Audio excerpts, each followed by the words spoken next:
اپنا تھوڑا سا شوق پیدا کریں. جب قرآن مجید کے ساتھ دلچسپی ہو جائے گی، جب قرآن پاک کے ساتھ پیار ہو جائے گا، جب اس کے ساتھ حضرت عبداللہ ابن عباس فرمایا کرتے تھے اب تو یہ حال ہو گیا ہے کہ اونٹ کی نکیل بھی گم ہو جائے تو میں قرآن مجید سے پوچھتا ہوں، وہ مجھے بتاتا ہے کہاں پڑی ہوئی. اپنے آپ کو دوبارہ سے موڑیں، قرآن پاک کے ساتھ اپنی دلچسپی پیدا کریں، اپنا شعور اس طرح کا بنائیں کہ ہم قرآن مجید سے جڑے ہوئے لوگ ہیں. میرے بھائیوں، وقت اتنی تیزی سے ہمارے ہاتھوں سے نکل رہا ہے، اتنی تیزی سے، قبل اس کے کہ پھر اینک لگا کے بھی پڑھا جائے تو پڑھا نہ جا سکے، پھر یہ کہ تھوڑا سا پڑھنے کے بعد آنکھیں تھکنے لگیں، قبل اس کے کہ پھر ہم کوشش بھی کریں تو ہماری زبان نہ چلے. ہمیں تھوڑا سا شوق بنانا چاہیے قرآن پاک کا، ہمارے گھروں میں رواج ہو. اور آپ یقین کریں، میرا بچہ چھوٹا نا 3-4 سال کا ہے، تو میں مصلی بچھاتا ہوں نا، ایک ہے تقریر کرنا نماز کی. تقریریں باہر چلتی ہیں، گھروں میں تو عمل چلتا ہے.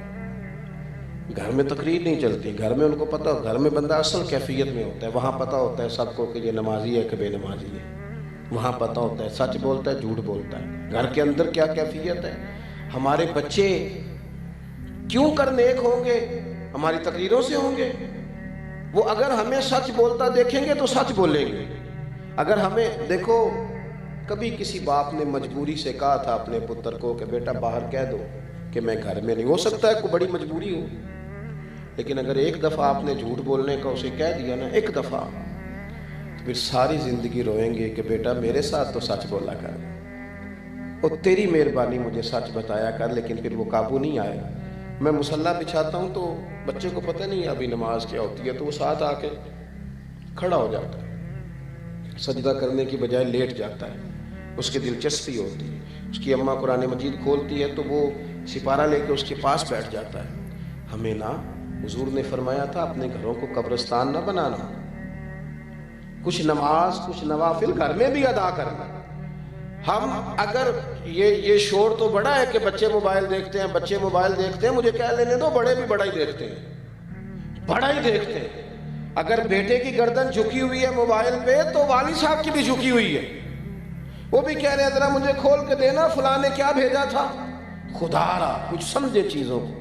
اگر آج ہم اپنے گھر کے اندر قرآن مجید خود تلاوت کریں گے تو پھر بچوں میں شوق آئے گا، پھر ان کی توجہ آئے گی. باتیں زیادہ نہیں کرنی، بس سمیٹنے کی طرف آتا ہوں. اب یہ ہے کہ ہم نے قرآن مجید سے پیار کرنا ہے، قرآن مجید کی طرف دلچسپی رکھنی ہے، قرآن مجید ہی ہماری رہنمائی کرے گا. اب قرآن مجید کے فروغ میں بھی اپنا کردار ادا کرنا ہے. مدارس اسلامیہ میں چونکہ سارا کام چندوں سے چلتا ہے تو حالت بڑی خستہ ہو جاتی ہے بعض اوقات. جو رمضان سے پہلے دن آتے ہیں نا مدرسوں پہ، یہ اس طرح کے آتے ہیں کہ جس طرح تنخواہ کے آخری دن نہیں چل رہے ہوتے، کافی سارا قرضہ بھی چڑھ جاتا ہے، حالات اور طرح کے ہوتے ہیں. ہم نے کیا ہے، ہم نے نا گلا گھونٹنا چاہا ہے مدارس کے طالب علموں کا.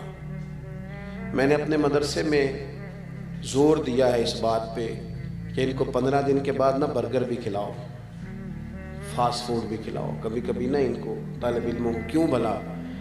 اب سارے لوگوں کے بچے کھاتے ہیں نا، تو ان کا گلا گھونٹنے کا کیا مقصد ہے جی؟ آپ نہیں کھائیں. میں ایک دن نکل رہا تھا کسی پروگرام کے لیے تو ایک صاحب آ گئے، کہنے لگے ہمارا فلان جگہ پہ میرج حال ہے. تو ہم نے جناب بارات کا کھانا پکایا تھا، تو وہ کافی سارا کھانا بچ گیا ہے تو ملازموں کو بھی کھلایا ہے تو پھر بھی بچ گیا ہے. تو وہاں پڑی ابھی 2 دیگیں تو کسی کو بھیجیں کہ جا کے لے آئے. اوہو، مجھے تو اتنا غصہ نہیں چڑھتا، کم ہی آتا ہے، لیکن وہ بڑا ہی چڑھ گیا.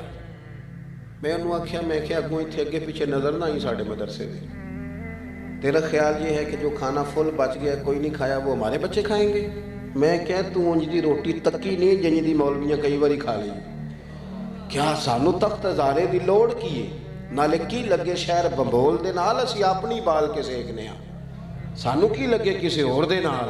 خودداری اور عزت نفس گردن کو جھکا دیتا ہے خیرات کا پتھر، جہاں میں مانگنے والوں کے سر کبھی اونچے نہیں ہوتے. آپ کس طرح کی بات کر رہے ہیں؟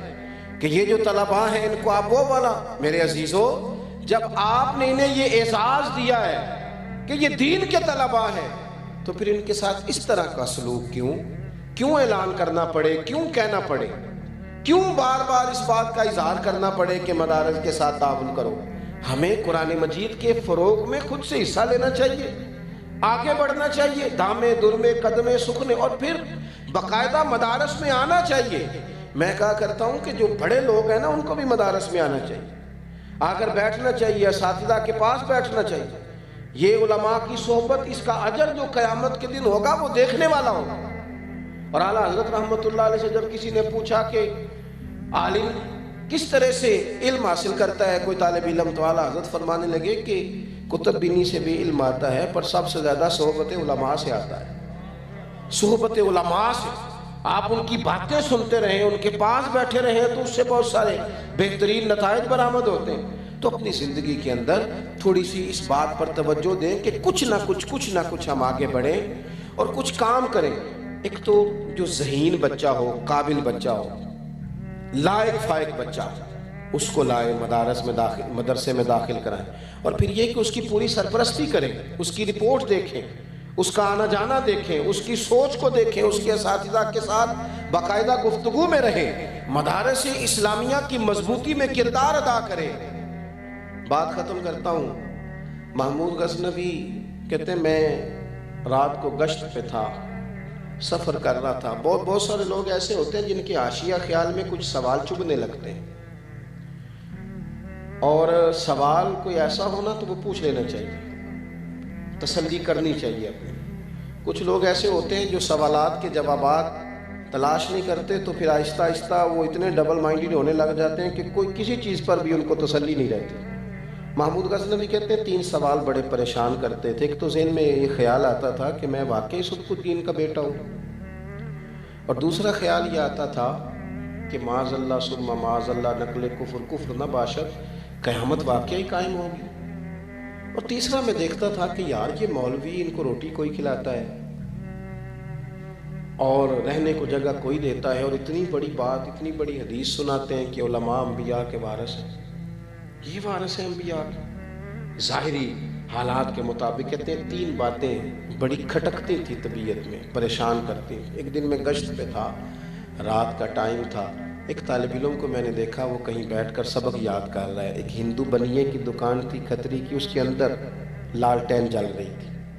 ایک اینٹ نکلی ہوئی تھی، چھوٹا سا روشن دان تھا، تو وہاں سے روشنی چھن چھن کے آتی. طالب علم کے پاس کتاب تھی، وہ سامنے کرتا روشنی کے عبارت دیکھتا، پھر وہ جا کے یاد کرتا. کہتے میں دور سے اسے دیکھتا آ رہا تھا، پھر میں رک گیا. ویسے میں نے دیکھا ہے پڑھتے بھی زیادہ غریب لوگوں کے بچے، غریب لوگوں کے بچے، ان کے پاس ذرا وسائل، جو ادھار کتاب لے کے پڑھتے ہیں وہ سبق جلدی یاد کرتے ہیں. جن کو آسانی زیادہ ہو جاتی ہے ان کے لیے کئی دفعہ مشکلات بڑھ جاتی ہیں، ذہن ہی نہیں جمتا. محمود کہتے ہیں وہ عبارت دیکھتا پھر یاد کرتا. مجھے اس کا شوق علم بھا گیا. میں قریب گیا، میں نے جا کے کہا کہ بیٹا تم لالٹین خرید کیوں نہیں لیتے؟ تو کہتے اس نے چمکتی آنکھوں سے میری طرف دیکھا، کہنے لگا میں اتنی وسعت نہیں رکھتا، گنجائش نہیں ہے.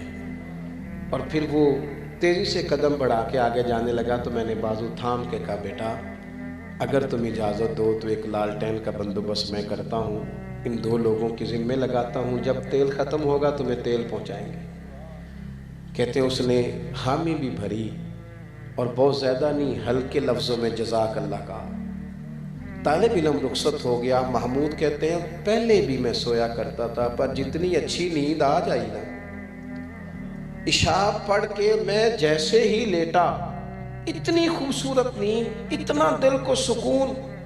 ایک نیکی ہوتی ہے اشتہار چھپوانے کے لیے، نام لکھوانے کے لیے، ایک ہوتی ہے اللہ کو راضی کرنے کے لیے. یہ جو نیکی دل کو سکون دیتی ہے وہی ہوتی ہے جو نیکی فقط اللہ کی رضا کے لیے کی جائے. کہتے ہیں میں لیٹ گیا، مجھے کیا خبر تھی کہ میرے آج نصیب کھل جائیں گے.